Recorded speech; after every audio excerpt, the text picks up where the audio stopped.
Okay, so we have a beautiful container here. This is actually Corten steel, and it's gonna slowly rust and get this nice like ruddy, reddish rust color, obviously, and that's basically the final version of it. You're starting to see maybe a little bit come through now, but it needs to take some weather and humidity and rain in order for it to rust over time, so it gets this real nice look. And it's very modern. Sandra just finished the side of the house, so it's very sleek. We still have drywall tape on the windows so the birds don't hit them. We're waiting for screens. But actually, ironically, I used drywall tape in here in the holes on the bottom of here so the soil doesn't come all the way through. So there's a little technique for you, or a little tip. You know, typically I use the plastic that they have that you do crochet on, but I didn't have that handy and I had the drywall tape, so I just used that. But we're gonna be planting some Chocolate Event Lilies in here.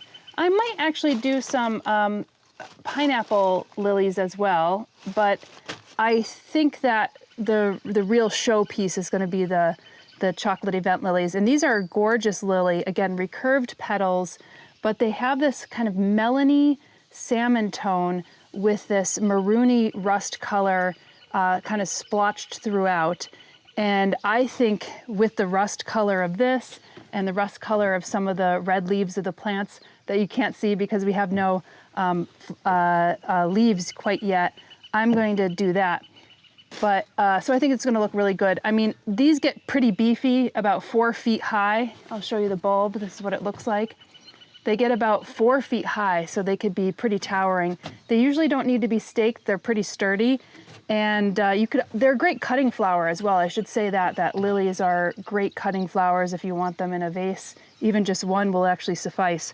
But if you're planting them in containers, something to think about is that you want fairly good drainage. Of course, when it's in a container, it's maybe not getting as much water as perhaps like if you're planting it in the ground.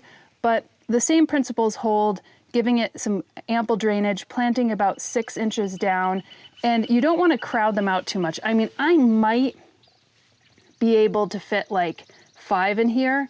Probably 3 is more like it. I like to go with like odd numbers when I'm planting in containers, but we'll see what we could fit, because typically they want to have about 12 inches apart from one another. So like a little triangle might actually be fine. And you might feel like, well, that's not a lot of plants at all, but you'd be surprised. These things actually like really take up space. Now, as far as the container goes, these lilies are actually hardy to our zone. We're in zones 5, 6, and there's a hardy from zones 3 through 8. But since this is out of the ground, you might actually want to store your containers or take your bulbs out. But I would say store your containers or maybe roll them into like a garage or something so that they don't get so much frost. But I might again also try to leave them out and see if they're hardy enough. But so here's what I'm going to use. I'm going to use some primarily Espoma's raised bed mix. You could use their regular potting soil as well, but I have this like on tap. And then I'm also going to mix in some organic vermiculite.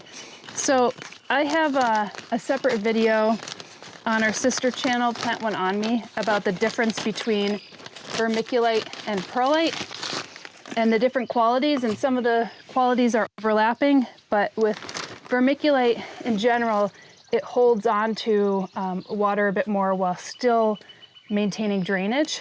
So it gives a bit more of that coarser material. Now I'm gonna go all in on this raised bed mix. And I don't know, I might need another bag just to top this off.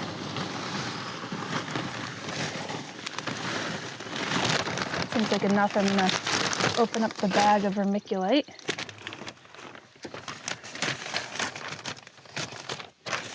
And I'll use this as the place where I mix all this up.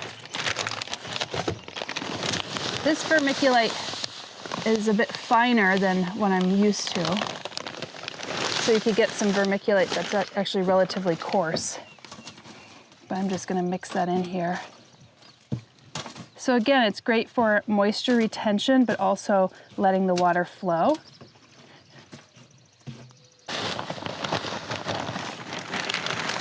Now Now these won't actually bloom until June, July. So you might actually decide to plant some other plants in here in the meantime. This gets too much sun here for something like, oh, I would say ferns. Ferns actually go really well with lilies because they have a bit more superficial roots and you could plant kind of around. So what I might do is after I plant these lilies in here, because they won't bloom right away, I might try to find some other plants that could look good in the meantime. And then you could do layer planting like that. And this is obviously like really nice friable soil. I mean, one of the things that you could work with when you're in doing container planting is that you don't have to like deal with maybe heavy clay soils or wet soils. So I might have to get another bag of this. I went with the smallest Corten steel container, but look, it's just like, it's pretty deep. Okay, I think this is a nice depth.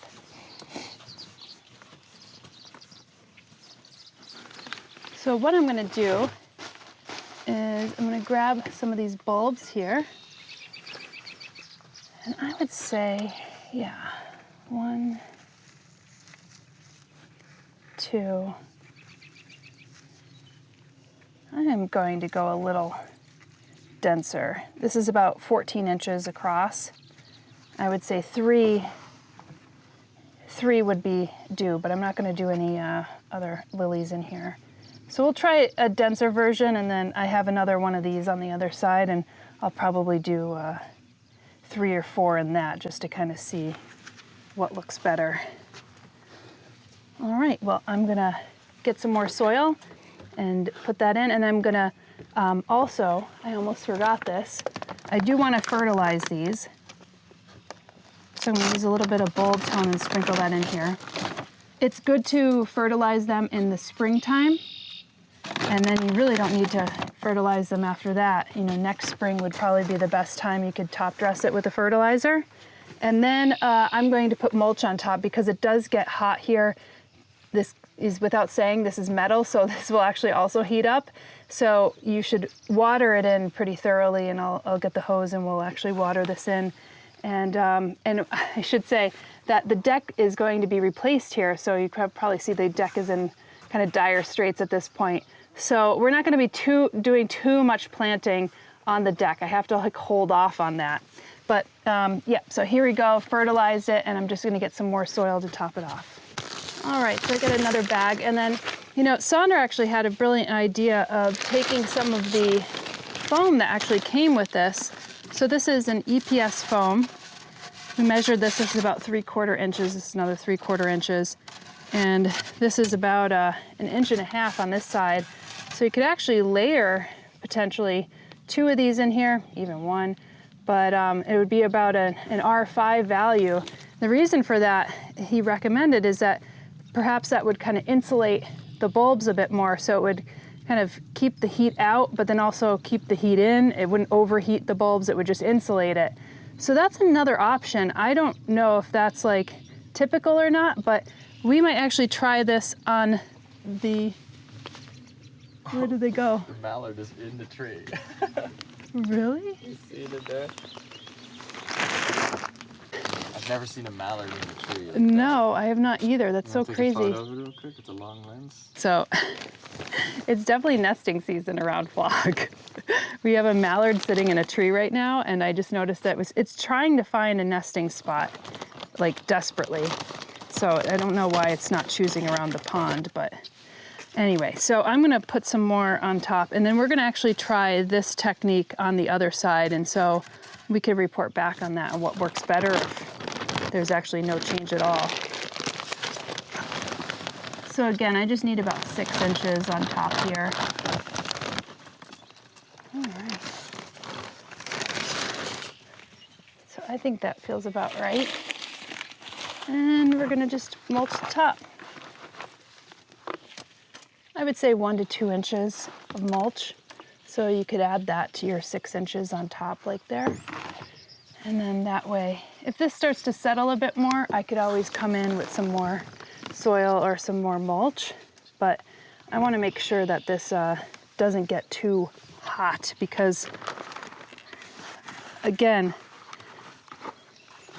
lilies are like the type of plant that want to be cool underneath and then hotter and sunnier on top. So that's what we're going to go for. So I'm just going to water these in, and then that will be our show, our bulb show, come June and July. Okay, so we're on the west side of the house. This is obviously enshrouded in shade right now. It's not always like that. In the afternoon, it gets a little warm, so it's like, it's the antithesis of the east side of the house. But we just put in some of this foam right here just to demonstrate how we're gonna be testing this out on this side.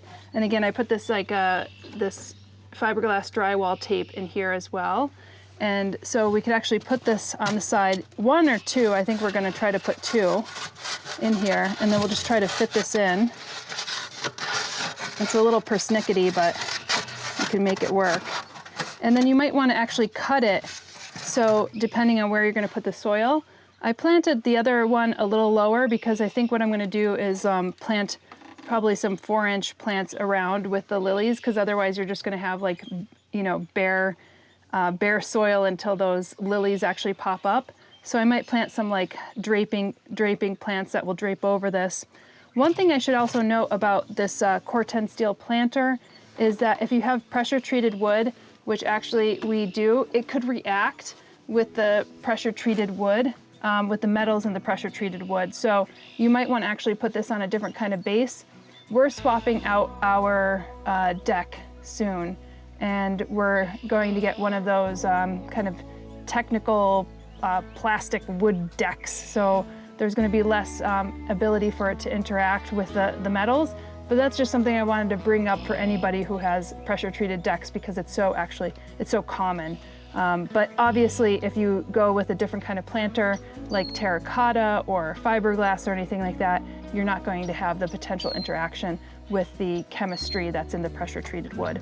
So this is one way that we're going to be planting it up, and we'll actually, you know, test it out and see if one side of the house bulbs do better than the other. Obviously, they have slightly different conditions, with this being on the west and that being on the east. You know, if we were to test this fully, then they would probably be on the same side. But we're not doing any kind of scientific experiments here. But that's what we're actually going to just test here in on our home. So that's basically it. We're going to wait until June and July, see those crop up. But I think they're going to look so perfect color-wise with what we have. That melon and salmony color of the Chocolate Event Lily is going to look really good with the pollinator garden, which has those kind of peachy salmon pink tones, and that dark maroon shade is going to look really good with a lot of the red-leaved Acer palmatums and some of the other red-leaf plants that we have around here. So that's that, and we'll just have to be patient and wait to June and July to see them.